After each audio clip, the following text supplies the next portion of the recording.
आजाद पंछी उड़े के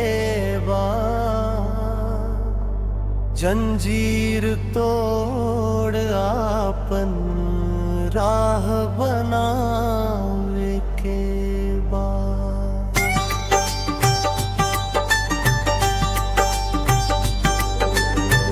हर मैदान में तू जीत हासिल कर बंदा,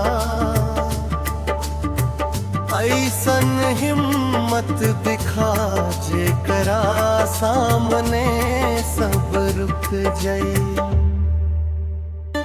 घायल पंछी हवे तू बाकिर जिंदाबा, दिल में जोश रख दिल में जुनून बा। आसमान भी अगर रोक सके तो हर फैसला मजबूत बा, आगे बढ़े के बाद। तू हार माना मत लड़त लह, तू कल तकदीर भी बदल देब। जिंदगी के हर मुश्किल तू पार कर, फतेह तोहार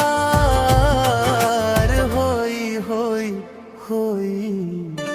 तू आजाद पंछी बा उड़े के बा, जन